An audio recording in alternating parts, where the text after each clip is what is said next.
Welcome to AZ TechCast, sponsored by the Arizona Technology Council, with your hosts, Steve Zylstra and Karen Nowicki. AZ TechCast is dedicated to covering innovation and technology in Arizona and beyond. Broadcasted monthly, AZ TechCast invites leading experts to have real conversations about what is happening in the tech sector across the state of Arizona. From regional news to innovative startups, companies, and emerging technologies, AZ TechCast covers the critical issues and economic trends propelling the state's growing tech ecosystem. In a constantly changing world, businesses must stay adaptable by performing periodic strategic analysis. Through this process, company leaders can review historical data to not only inform their long-term strategy, but identify the technology solutions to stay ahead of the curve. Welcome to Phoenix Business Radio X. I'm Karen Nowicki, president and owner of Phoenix Business Radio X, and I'd like to welcome you to AZ TechCast, sponsored by the Arizona Technology Council. AZ TechCast is dedicated to covering innovation and technology in Arizona and beyond. Broadcasted monthly, AZ TechCast invites tech and business experts to have real conversation about what's happening across the state of Arizona. AZ TechCast discusses the critical issues, topics, and trends propelling the state's growing tech ecosystem. And so please join me in giving a very warm welcome to today's featured guest. We have Julie Gable, CEO and founder of Business Wise. Welcome. Welcome. Thank you for having me. So excited. And I love the way that you spell Business Wise. I just got a little chuckle out of that, business and then WHYS. That's correct. Looking forward to hearing all about your company and the work you do. And Bob Interdonato, General Manager of Lumen. Howdy. Hello. Thanks I got for that. being here. Did I do okay with the last name? Yeah, you did a great job. I rehearsed it about 9 times in my mind. Just like it's spelled. Very good. Well, that's difficult for me. And Melody Lee Parker, founder and CEO of Macroscope Studios. Hello, thank you. Welcome. So glad to have all three of you here. And with these accomplished experts, we also have Bianca Baliga, who is not Steve Zylstra. She's standing in for Steve today, and I'm always thrilled when she's here. Bianca is the Director of Marketing and Communications at Arizona Technology Council, and we are going to discuss how to successfully conduct strategic business analysis and prepare for an unpredictable business environment. Nobody knows what that's about these days. And we have a lot of interesting content to cover. And before we do that, let's say hello to Bianca. Welcome. Hi there. So happy to be here with you all. We're thrilled to have you. And we were smiling because this is the first time in the over 2 years that Arizona Technology Council and Business Radio X have collaborated on this show. And it's the first time we've had guests, 3 guests in the studio. I think last month we had 1 guest with me. Is that right? Yeah, that sounds right. So thank you so much for being here. Where did you come from in the Valley? Did you have to travel far? Yes, I did. I had to come from South Tempe. Woo! Thank you. You're welcome. You did well. Bob, how about you? Up in the Kierland area. Not bad. Not too far. Yep. Scottsdale. Excellent. I was in Deer Valley this morning for a luncheon from Ahwatukee. Yes, at 7 a.m. And so, zipped back to the studio. But we are deeply appreciative of your expertise, your willingness to come and share your success story, and of course, your knowledge as we launch into today's conversation. And Bianca, next time we're going to get you here. I know you're incredibly busy, but next time we'll have you sitting here with us. I have some serious FOMO right now, fear of missing out. So Good. That's how we want it. Well, pick out the party without me. Right. So let's have each of you begin by just sharing a little bit about yourself, the role that you play in your organization, and then we'll get into the meat of the conversation. And the one thing we forgot to say in the green room is that we really want this to be a well-rounded conversation. Bianca and I don't want to have to be gatekeepers the whole time. We will play that role. Feel free to ask questions of each other. I know a couple of you have worked with each other in the past.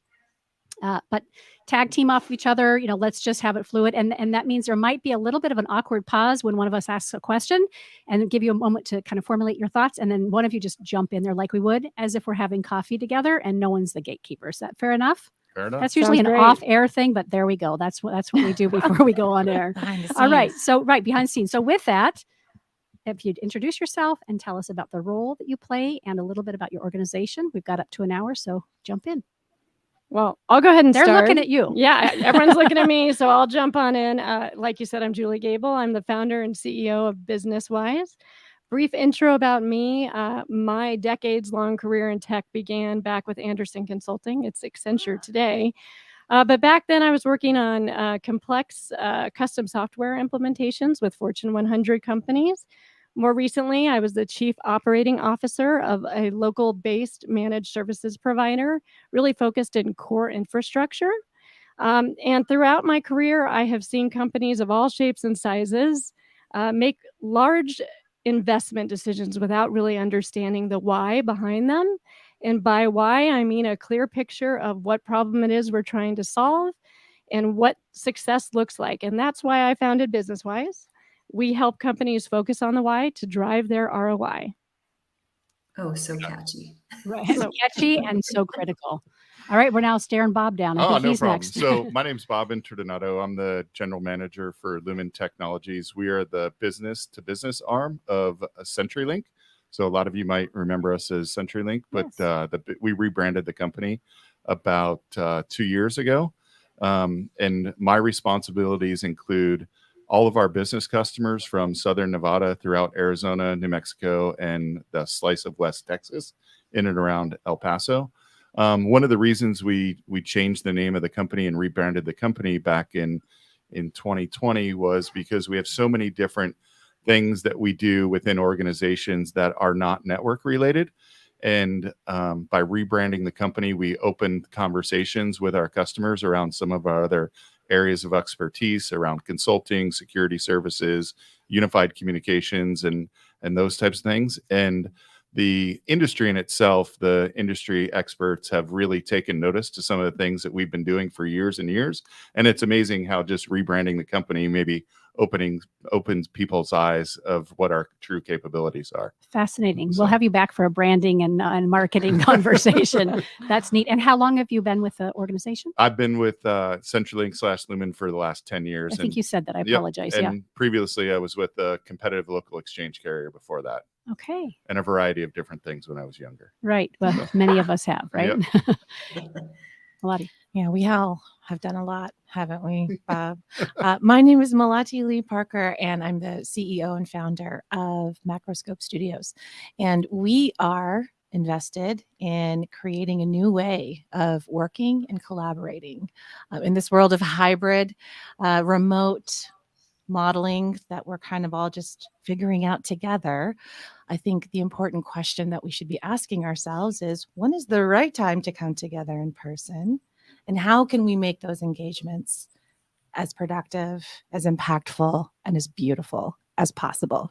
Beautiful offsites, beautiful outcomes. Fantastic. Thank you all for being here. I would love to have Bianca introduce herself, of course, and tell us a little about Arizona Technology Council, since some of our listeners and viewers may not know who you are. I would love to. Thank you, Karen. I am Bianca Boliga. I am the Director of Marketing and Communications over at the Arizona Technology Council. For those of you who are unfamiliar with the council, we are the premier trade association for science and technology companies in Arizona. We have around 700 members right now that really range in size from early stage startups to larger corporations that are household names. They also span a really wide range of industries. So we've got folks in optics and photonics and aerospace and defense, a number of different industries. You name it, we've probably got a company or two at least. So we stay busy. We run about 100 plus events a year, and those can be virtually or in person. We actually have two of our largest events of the year coming up in the next couple of months. We have our Southern Arizona Tech and Business Expo, and that's in Tucson on October 19th. And then we have our Governor's Celebration of Innovation coming up on November 8th. That's at the Phoenix Convention Center. So if you want to learn more about what we do or get involved with the council, please join us at an upcoming event. I always like to talk about the foundation as well. So SciTech Institute is the foundation for Arizona Technology Council. And when you walk down here, I don't know if Daryl pointed them out, but they're just down the hallway here in the same building. And they really support K-12 STEM education. And Bianca, watching Dr. Babendor and Kelly, just take this SciTech Institute to a whole nother level is mind blowing. I think the last 2 years, I don't remember how many U.S. cities in addition to how many countries now, but it's not just Arizona specific. It's really impacting, having a great impact worldwide for our educators and our kids, particularly middle school. Did I do that justice? Is there anything else you'd want to add to that, Bianca? I think you did a great job. I would just add that I was at their STEM and Innovation Summit earlier this week at the Arizona Science Center. They had over 800 people there. They had students from schools all over the state. So it was just so impressive to see their work in action. They're incredible. Yes, doing great work. And right, that's how we land in these jobs. And maybe some of us have bounced around to different careers. We've had many people in here who, they grew up wanting to be an engineer. They're an engineer. They grew up doing one thing and they're still doing it. That hasn't been my situation. Well, let's get into the conversation around strategic analysis and really how technology can help us stay adaptable. And again, I'm just going to throw out a question and let you guys think about it and have somebody jump in and then play off of each other. How would you define strategic business analysis, and why do you think it's important for companies of all sizes, particularly in this day and age? Well, I'll jump in there because you're speaking my love language. Strategic business analysis is really what we do at my company, and it's about that why. It's really about defining the problems that we're trying to solve and making sure that we all understand and are aligned with what success looks like. There's a great Steve Jobs quote out there. It says something like, if you define the problem correctly, you almost have the solution. And I really believe in that. And I think it's, perhaps more important today that we really give that its due, because it's in today's day and age, especially within tech, it's about do more with less. It's about change or die. So everybody is really trying to move super quickly.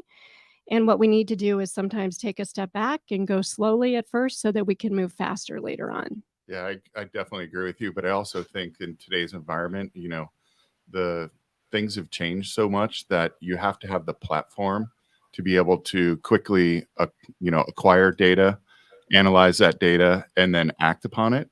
And if you don't have you could have the greatest business plan in the world, but if you don't have a vehicle to be able to change, like you said, adapt in a very quick manner, I think you'll fail. So, and we've seen that numerous times throughout, history. You can think of companies like Netflix and Uber and all sorts of things of that nature that totally have disrupted industries, and it's going to continue to happen. Right. The why, though, is something that I think I've seen misinterpreted a lot in my career, and the data doesn't always tell you the why. In fact, I used to get data to tell me the why, right? So I can get the insights and figure it out. I used to be a pilot, and at the beginning of every flight, you file a flight plan, right? And you chart it. And I did it before there was a lot of fancy avionics. It was all on my knee. You didn't know where you were going or why you were taking a route, because to avert weather or because you were uncomfortable with the terrain or something. You were about to bust into Phoenix Sky Harbor airspace, which I'd never done before, ever. If you get something wrong because you don't understand the why in this fast-paced, data-driven current environment, you have a chance to scale a mistake so fast and so expensively, you won't even know what happened. A 10-degree error when you're charting a flight plan can take you to a completely different place with enough wind speed and enough engine power. And we have that wind speed and engine power now. So unless you stop and go, where am I going? Why am I going there? And what are some of the things I need to look for so I actually get there? You're going to die. Or be lost. I actually really love that analogy, Malati. I think that's such a good thing for businesses to keep in mind of all sizes, honestly. But what I'd be curious to know is, when is a good time? I mean, obviously you would want to get this going before you really launch, but how do you build these times into your normal year and your normal routine to make sure it's a constant part of what you do? I'll take it. So that's a wonderful question, Bianca. And I think the answer that I'm going to give is going to be a little bit frustrating, but it's true. You need to figure that out for yourself. And I think that if you can't answer and be honest with yourself why you're doing something, then maybe you shouldn't ask other people to do something with you. This is the work you have to do to lead, is to understand the why and figure out the right time to ask it. So it's not going to impede your velocity. It's not going to give you blinders of potential or possibility, but you are stopping every once in a while and going, does this feel right?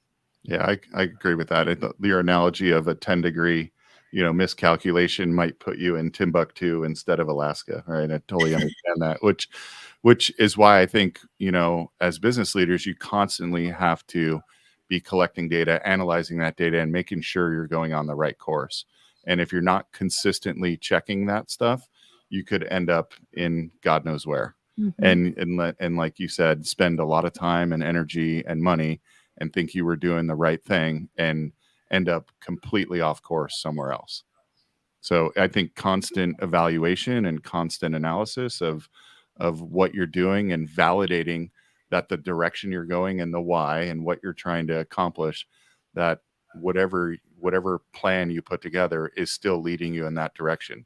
I can't tell you how many times, we as an organization have thought we should go down one path, and then we've started down that path and realized, like, oh, there's a little tangent here. This is a much better route to go. Where, and like you comparing it to flying a plane, right? Storms pop up in the middle of nowhere, and all of a sudden you got to adjust and reroute and do those things. And in today's fast-paced business environment, it's no different.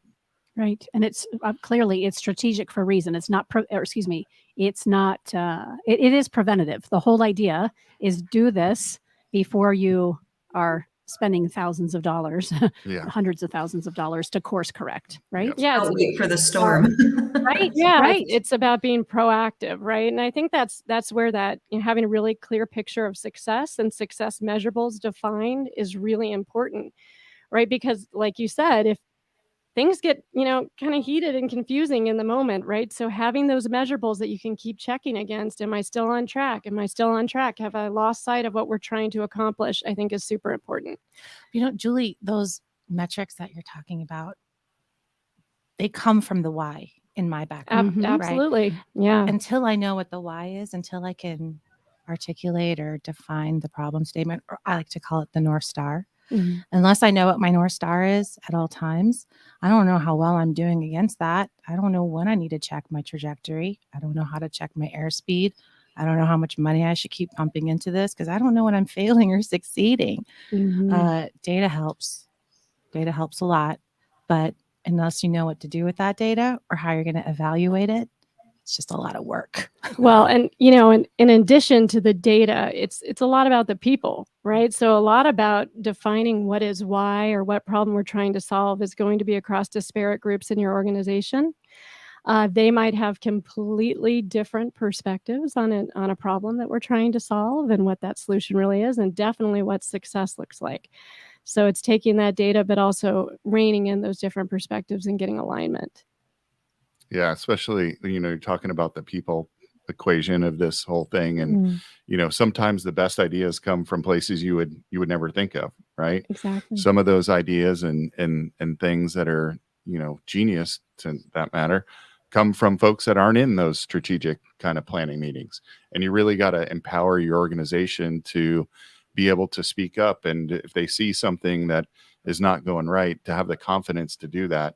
And then you can adjust, right? And so, I run an organization across the Southwest, and I really encourage all of my people to, if they see an issue, hey, let's talk about it. Let's, bring it to my attention, and then we'll try and figure out a way to solve for that. Because the worst thing I can have is, us using a system or a tool or something else that doesn't work very well or is not producing the results that we want. But in the beginning, we thought that would be the best thing to do. And have people just quietly deal with, strife or errors or be putting out more effort than they need to be if we could make quick adjustments. So important. Yeah. What should a company consider as they're evaluating historic data? We've touched on data just a little bit. So what should they consider? And then also in setting new priorities and goals and determining a long-term strategy. Just a mouthful there.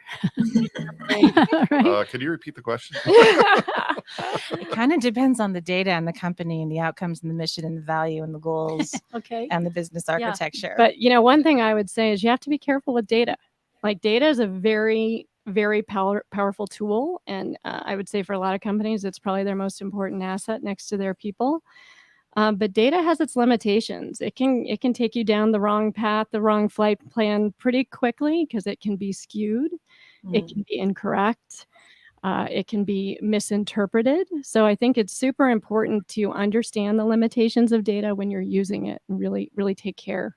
And that goes back to, I think, your quote that you shared, right? Having the right question. Yes. So that you know what data you're looking for, what Yeah. information you're looking for. Exactly. I mean, when you're looking at statistics or data or anything else, you can, there's a human nature if you think your idea is correct to kind of skew the results and look at the results of the data that justify your position or what you've set out to do, right? Confirmation bias. Exactly. Right? Confirmation. Yeah. Right? You have to definitely take a step back and not be emotionally attached to what you're seeing, right? Just because you thought it was a great idea and we're going to go down this path, and then the data kind of tells me that, but it kind of doesn't tell me that. Like, don't be afraid to make a mistake, right? We've all made plenty of mistakes in business and in our careers and throughout our lives. Like, don't be afraid to admit you made a mistake and quickly adapt and change.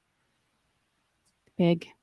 I've been prior to I don't know how to say this word, Julie. Starting. Now I have invented a new word called stounding. When I was in development with my current business, before I started this, I was working for a company called DaVita, which was a pretty large global company that does dialysis outpatient. And I was leading a product development team.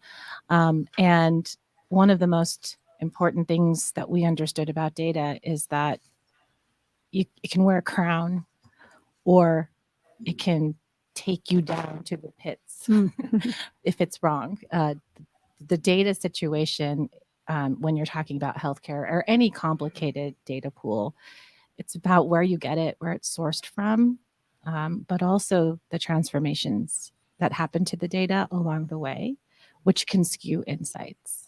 I started my career as an actuarial analyst, which is basically someone who looks at numbers all day long, who looks at things called retrospective claims data. So every single time you go to the doctor's office, reams and reams of data are produced of that visit. Not only the diagnostics, the provider charts, but all the translations that happen along the way, lab values, high-tech radiology scans. All of those things kind of get coalesced and put into these big pools of data. And in healthcare, saying that we'll just, we'll see what the data says is a little bit like saying, I'm going to look into a crystal ball, because the way that data is sourced, maintained, transformed, and used along the way tends to change the data, and it changes insights, and it can lead to pretty significant disruption in strategic planning, because it's real time, but it's also lagged, if that makes sense. And when you're looking at data to give you a why, you're always going to find what you're looking for. But I think when I say the why first, and then I look for data to support that, I'm a little bit more critical of my research, of my why, of my problem statement. That's the only thing, Bob, is I feel like humans should set the stage, should kind of say the words to get the ball going. And then we should look for technology to be an enabler or a force multiplier, and looking for technology to tell us what we should be doing and why we should be doing it. And then using humans as an enabler or a force multiplier gives me a little feeling of ickiness, but I don't pretend to say that there is a complete bifurcation of data and humans. We should use them at the same time, but in the right way.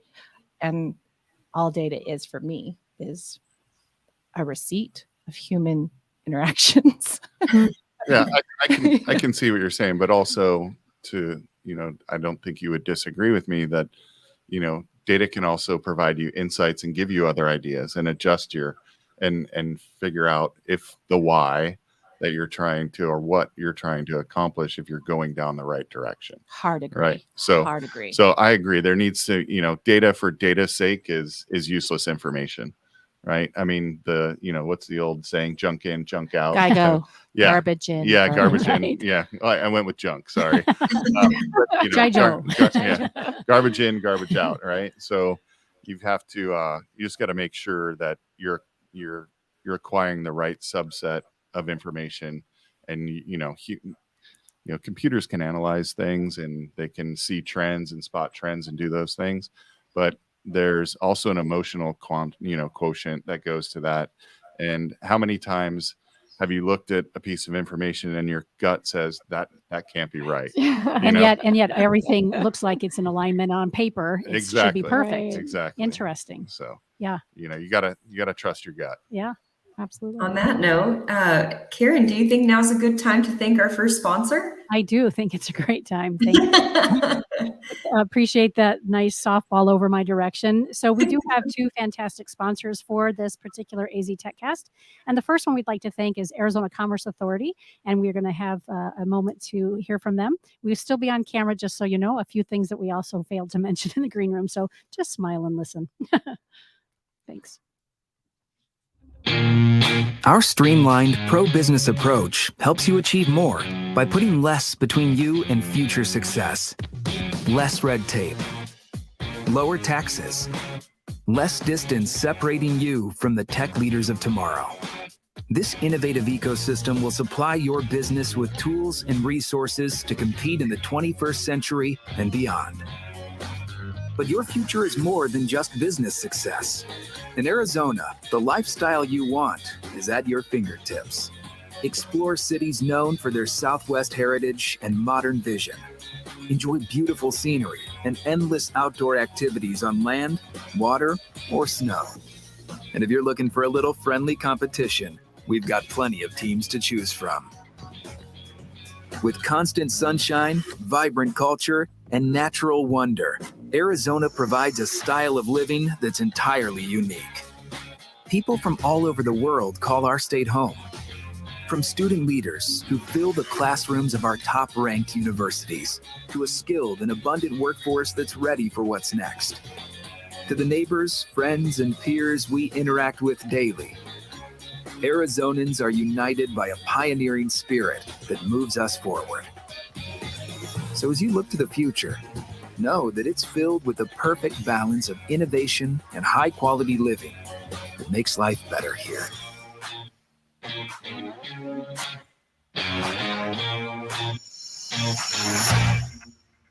hear that spot every month, and every month I'm proud to be an Arizonan. Makes me very excited about being here and being part of the business community. Our next question, and I've been thinking about this as we're chatting because we have a unique lineup, Bianca. We've got two folks who have founded and own their own company, and then we've got Bob, of course, who represents a very large company and plays a very important role as general manager. So when we're talking about when a company wants to start to get involved in the strategic planning process, who ought they include and involve in that when they're working on a new technology project or initiative? So I'm already thinking about this as we've had the other conversations, but who might a company want to involve in their strategic planning process if they're working on a new technology project or initiative? Go. Well, I'm going to jump in. Go for it. Lucky you sit next to me. It's kind of like the I feel default. I get to be default first in line here. Yeah. So I think this goes back to our question about alignment. And I think it's really important with a new tech initiative to broaden it beyond just your IT group, right? Because number one, if you're doing tech for the sake of tech and you think it's not impacting the business or moving the ball forward with business, then you're just doing tech for the sake of tech, right? So it's critical to think about everybody who's going to be using that whether it's software or a tool or something that you're hoping to implement, even as just a change initiative, and really bring them on board. From my experience, I would say that most tech initiatives that fail don't fail because of the tech. They fail because we didn't get buy-in from the user group. Maybe we didn't get their requirements nailed down. Maybe we didn't communicate it and get everyone excited. Maybe we didn't train them.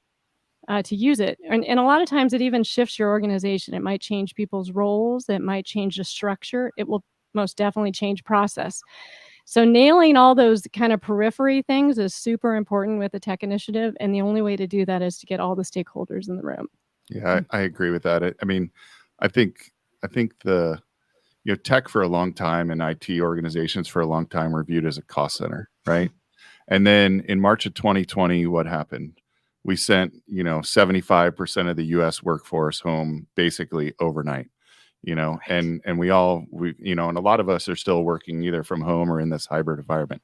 But the most amazing thing about that period of time in March of 2020 was, the majority of organizations relied on IT to keep the motor running and to keep everything seamless.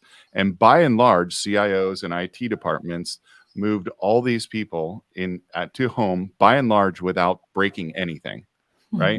It's one of the most amazing human feats that has ever happened. You're giving me PTSD a little bit, Bob. Yeah. I was working at DaVita in March of Yeah. 2020, and I had a global team, and I was reporting to the CIO. Well, not directly to him, but up through the CIO.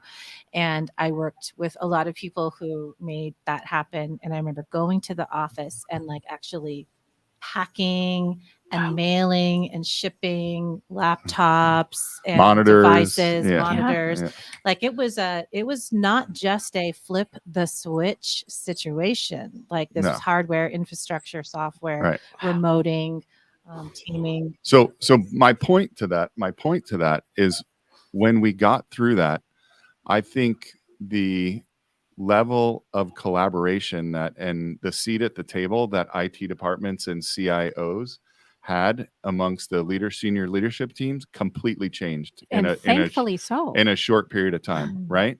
So much so that by 2023, 60% of CIOs will be tapped to lead cross-departmental functions and Finally. organizations to better innovate and drive revenue or drive out cost within individual businesses. So And it's someone about like you, time. I was just going to say, it's literally what I was going to ask you. Are you saying to yourself, it's about time? Yes.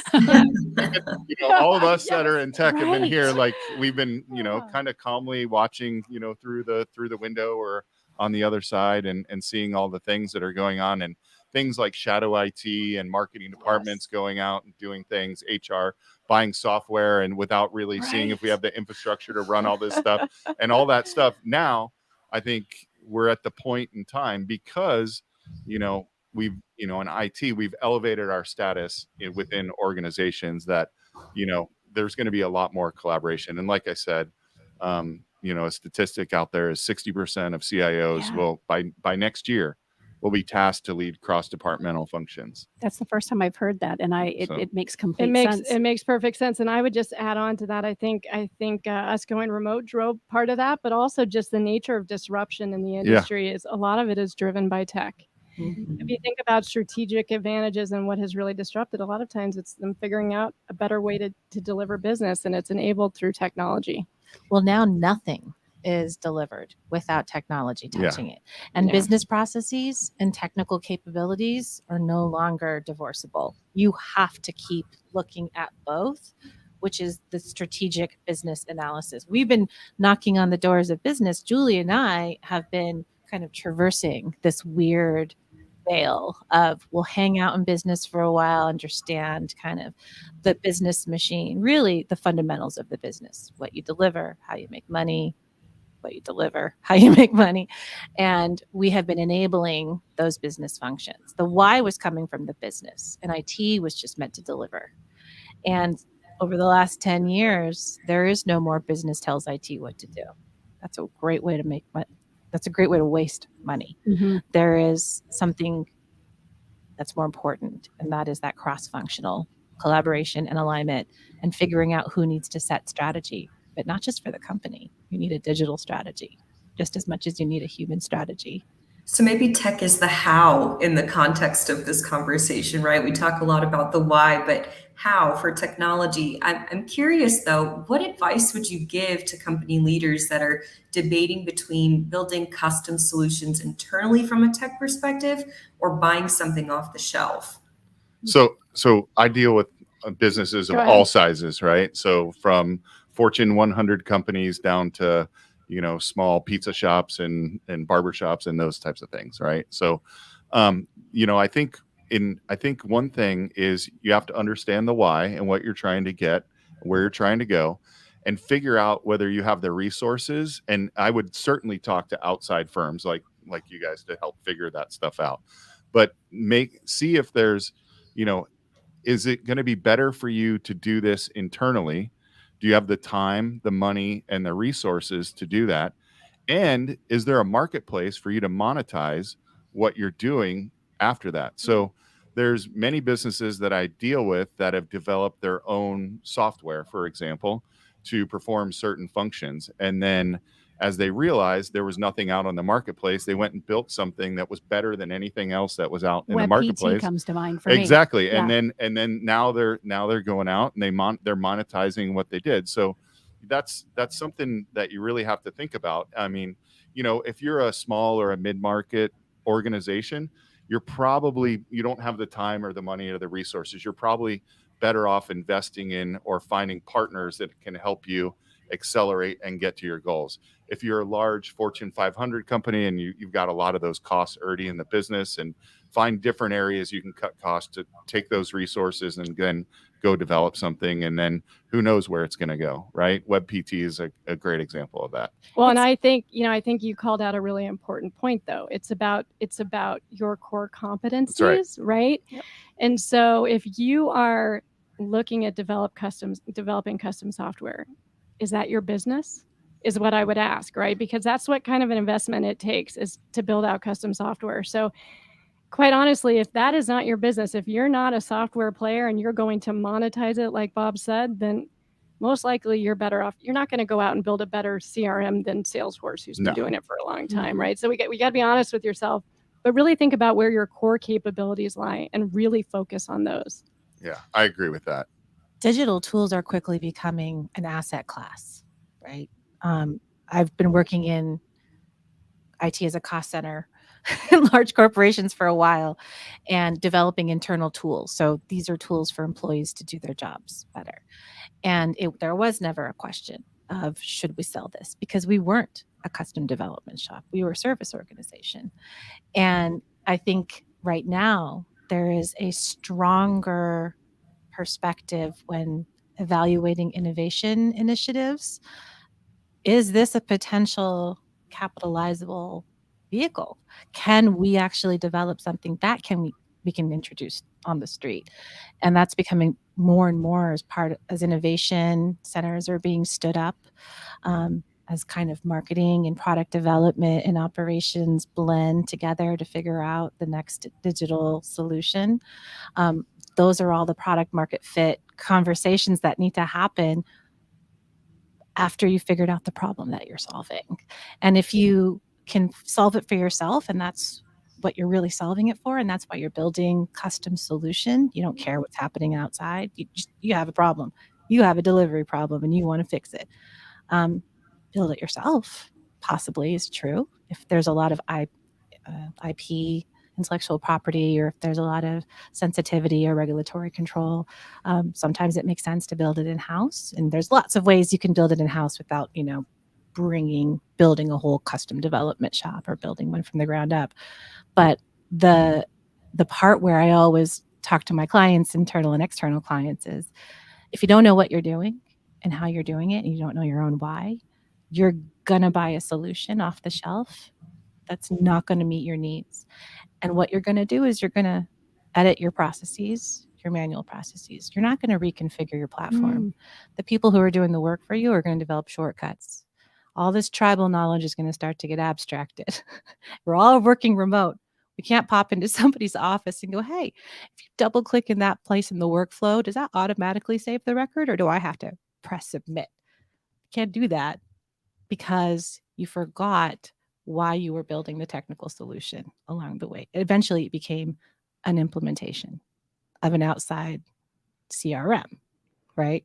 You know what I'm saying, Julie? I agree to a certain extent. Although I would say, and I think it's important at a strategic level in a company to to understand there's opportunity costs to the decisions you make. That's right. Right. So when you invest resources to making maybe the perfect platform, as opposed to the one that's pretty darn close, you're making a decision about how to allocate your resources, and you've got to understand that if that is not your core capability as your business, you're taking focus away from what is your core capability. So I agree with you. And my point was, unless you see a way to monetize that in the end, you're probably better off involving partners and getting advice and, buying something. I mean, Salesforce doesn't sell, there's some stuff off the shelf, but obviously it's way customizable. We use it to run our business today. But so it's just a matter of figuring out who you are, who you want to be, right? And does it make sense for me to go down this road and develop it? Is there a light at the end of the tunnel? And do I have the money and the opportunity cost, like you said, to put, a group of people off to the side to dedicate their time and energy to do this? And will it pay off in the end? Yeah. And if it's monetized, then you could probably argue that it's one of your core capabilities. Yeah, right. Exactly. So that's what it really comes down to. So you've already started answering this question a little bit, but I'm curious about some of the pitfalls that you see.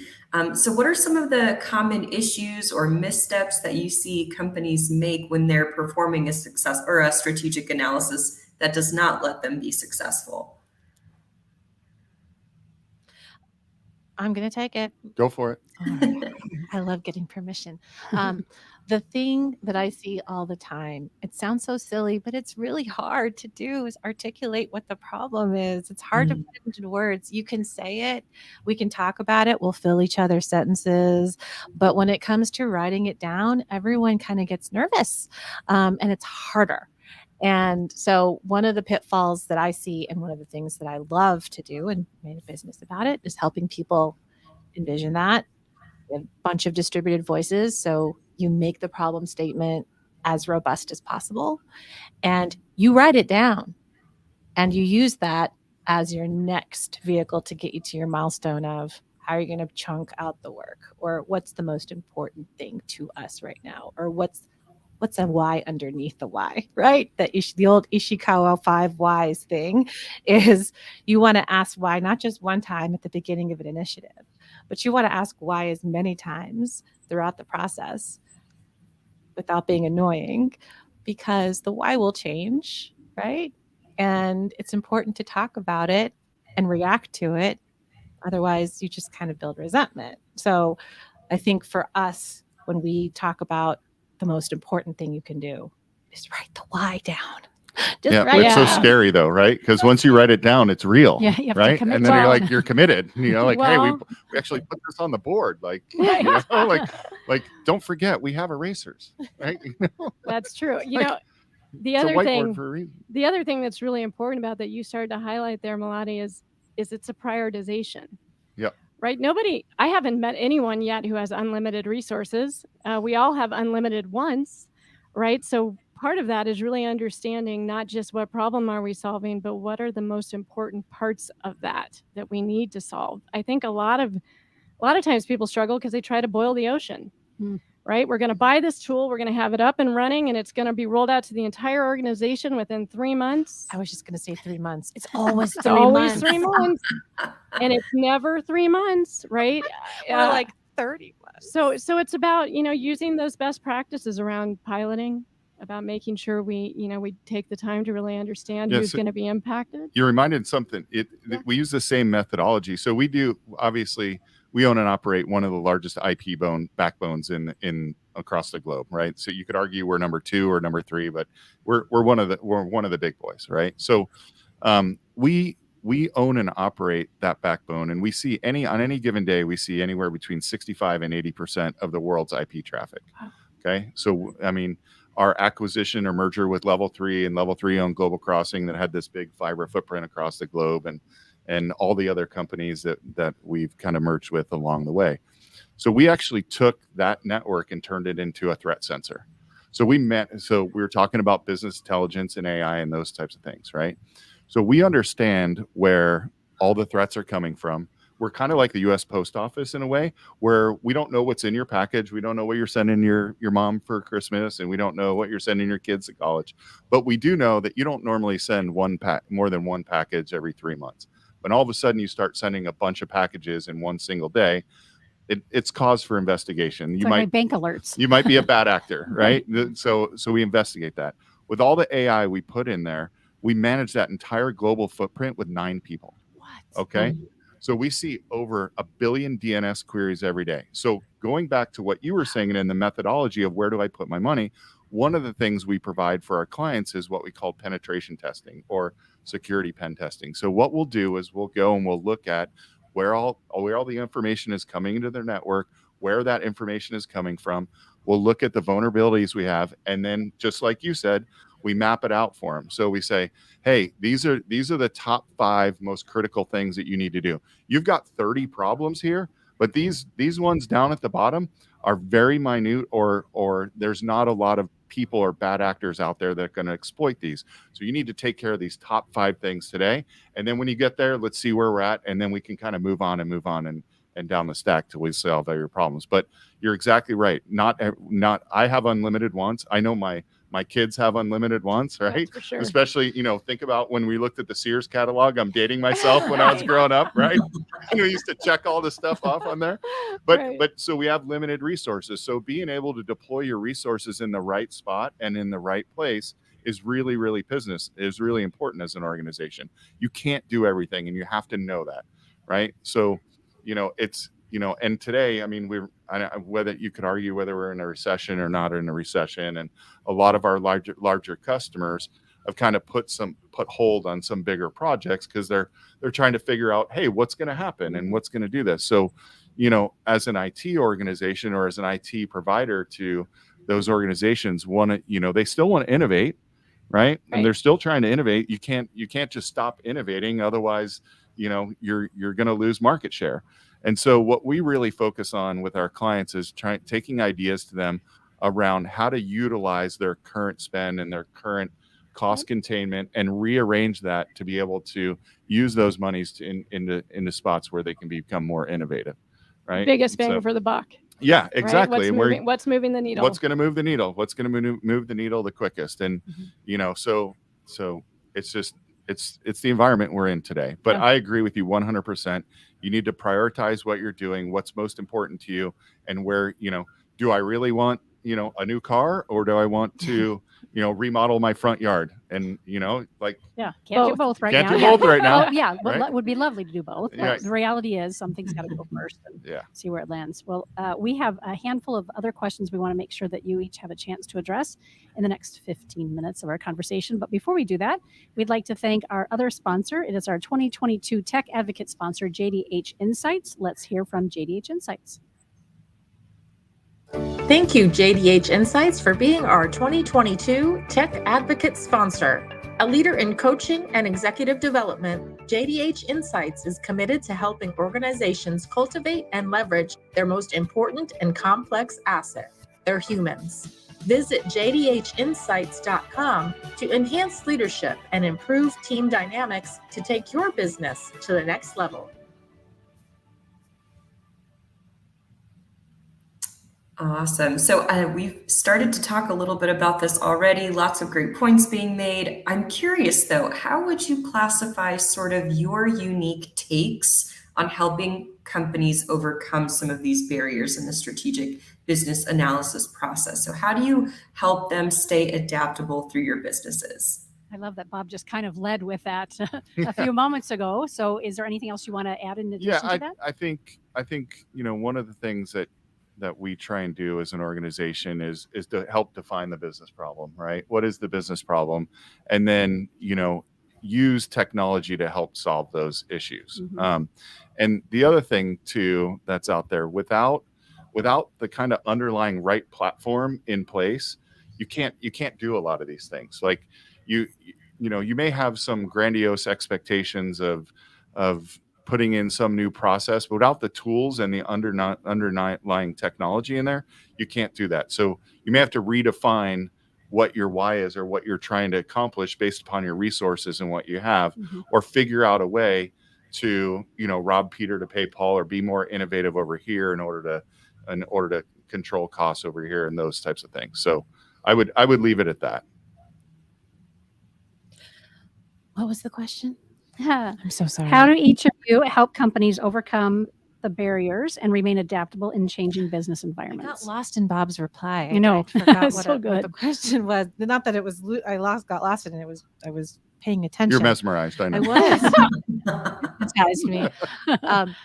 So strategic business analysis is something that I think a lot of people feel like they've got it handled in their organization. Like if you have an executive suite, if you have a CEO, COO, CPO, CMO, CR, whatever C's, typically that's the collection of people that you look to help define strategy.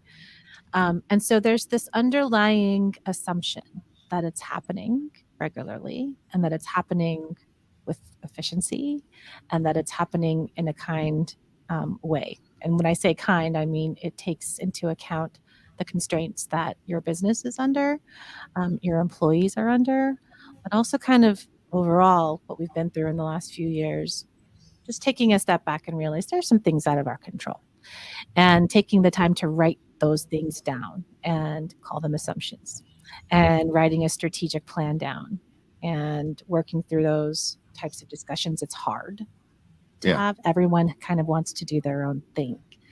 When you're dealing with leaders, they have their own kind of best practices. They have their own motions, and kind of getting them all in concert is the goal of strategic planning and defining the why, a collective why together. And my company helps do that through strategic offsites or board retreats or leadership retreats, helping facilitate those conversations, helping write things down for them, and then giving them a little light coaching on how to have kind conversations when you're trying to convey a constraint. Because that's when strategy gets hard, is when they're counterintuitive. There are counterintuitive places in strategy, right? We call it orthogonally thinking. So you have two. What kind of thinking? Orthogonally. Thinking orthogonally. New word for the day? Yeah, new to me as well. Did you make that one up? I made up one earlier. Yeah. I wish I made that. Boundary? What was it? Astounding? I didn't Astounding write a it. company? Astounding a company. That's it. Starting Or say that orthogonally. orthogonally. So Holy cow. thinking of something a right angle Mhm. has one point in the middle, and it has two directions of thrust, essentially. And when you're thinking orthogonally, you're looking at it from one place, but you're looking at it in two very different directions of thrust. And I think when you're planning strategy for a lot of businesses, you're looking at one way of thrusting. And sometimes looking at the opposite or orthogonal helps you understand some of the constraints that you might be under. And we help with asking those types of questions. Mhm. It's actually a probably more confusing way of saying. No, that was beautiful. Yeah. And I went to my son's geometry class. I mean, as in, he's doing homework at home and he keeps wanting to show me these angles and explain everything. He's like, or you could just say it's a right angle. But now I can come back and go, but have you thought about it from this perspective? So you have something to add? Oh, yeah. I was just going to say, what my company does is we play in the space between business and tech.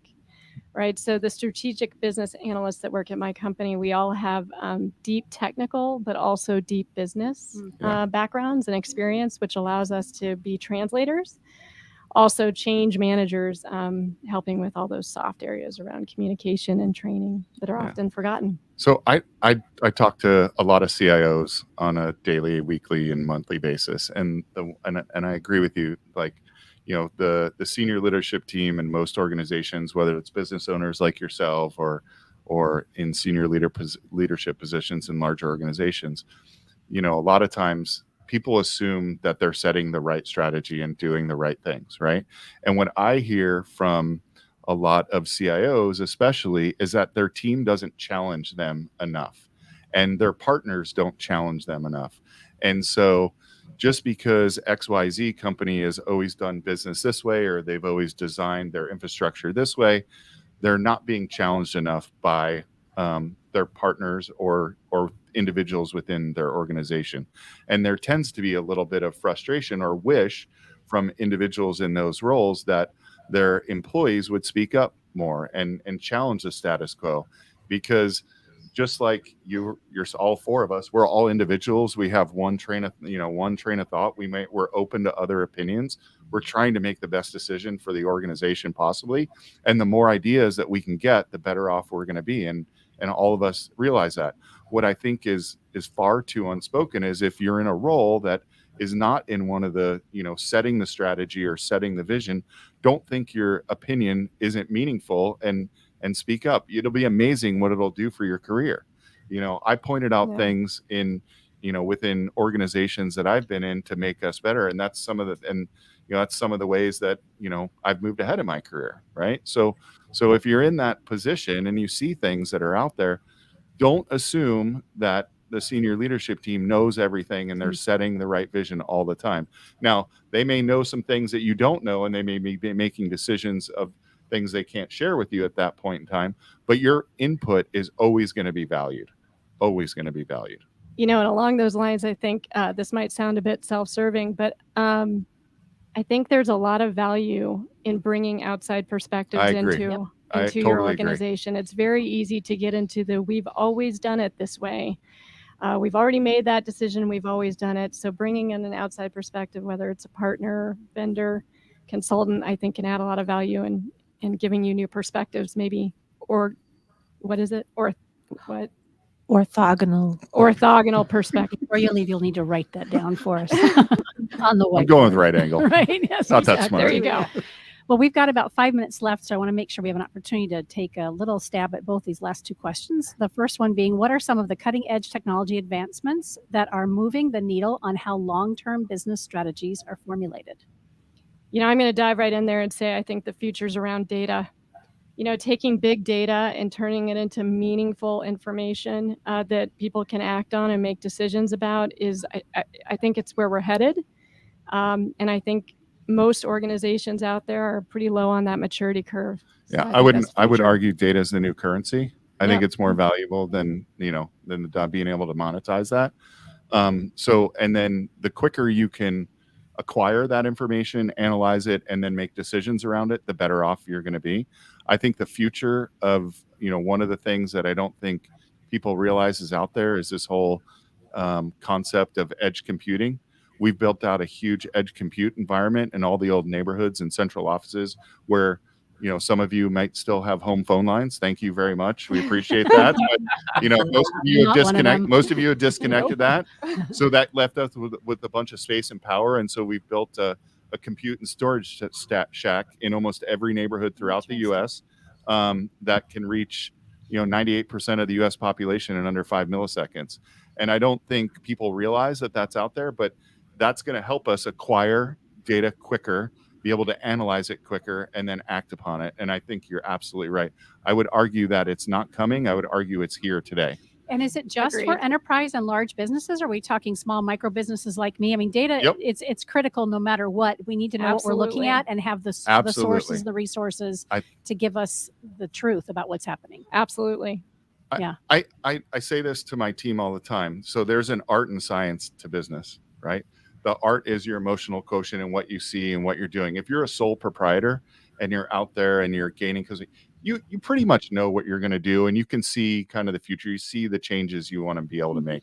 But as you grow as an organization, you start to have to rely, especially as you get into higher leadership positions, you have to start to rely more on science than you do on art. Now, I have a bunch of individual contributors in my organization, and they still rely heavily on art every single day. But I need them to put that information into tools and systems. So when I'm looking at something from a macroeconomic point of view, I can use the science along with art. So in a small business, I think it's probably 80% art, 20% science. But as you go up the stack, that'll flip. Yeah. Well, and even a small business has to worry about the security of their data. Sure. Absolutely. We all have to worry about that. Absolutely. Especially when you rely I'll throw this out. This is kind of a cool factoid, right? Since the pandemic, ransomware attacks are up 500%. Yes.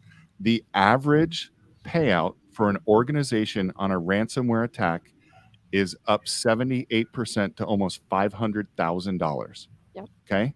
Wow. And the prosecution rate, all the work we do at the FBI, all of us security providers, the prosecution rate is less than 0.5%. So That's right. it is a very lucrative business, very low barrier to entry. And if you don't think, and you have to start thinking differently. Before, we build a house around a wall around our house, and we put a screen door with a lock on it. And then we put a front door with a deadbolt on it and prevent people from coming in. Today, you have to realize people are already in your house. You've got to figure out a way to have them not take stuff out of your house. And there's this concept of zero trust out there in the security space. And if you haven't investigated that, you should be doing that like when this is done. Right. Wow. What's fascinating about today's conversation with you, you all have, certainly you've been fantastic. And the amount of little vignettes or stories and metaphors that you've shared made it, someone like me who's not tech savvy at all, very understandable. I really appreciate that. All these examples have been phenomenal. Bianca, what do you think? I totally agree. I think you all took something very abstract and made it tangible. And I always get so upset when we start to get into really great parts of the conversation towards the end of our hour. But I'm just so grateful for all of you taking the time to be here today and for contributing your expertise to the conversation. And with that, Well, thank you. we're done. Thank you for having me. So Here we are. Mic Great drop. meeting you, lovely ladies. So I good. appreciate that. I appreciate the time here today. Yeah. Thank you very much. You guys have been brilliant. The show notes will have our speakers' information, and we'll have that turned around as a podcast after this live broadcast within just a couple of days, early next week. I want to thank you again for being our speakers for this area of expertise and for your time today. You've been listening to AZ TechCast, brought to you by Phoenix Business Radio with Business Radio X. Today's AZ TechCast was brought to you by Arizona Commerce Authority, the state's leading economic development organization with a streamlined mission to grow and strengthen Arizona's economy. So thank you again for Arizona Commerce Authority. We couldn't do it without you. And as well, we want to thank JDH Insights, the 2022 Tech Advocate sponsor. Visit jdhinsights.com to enhance leadership and improve team dynamics to take your business to the next level. If you are interested in being a podcast participant or sponsor for the Council's AZ TechCast, contact Bianca at marketing@aztechcouncil.org to learn more about opportunities to further position you as a tech expert, influencer, and innovator. Until next time, again, I'm Karen Nowicki. We want to thank you for joining AZ TechCast. Thank you for joining us for this episode of AZ TechCast with Arizona Technology Council, featuring leading tech and business experts that help influence and shape our great state and the industries they serve.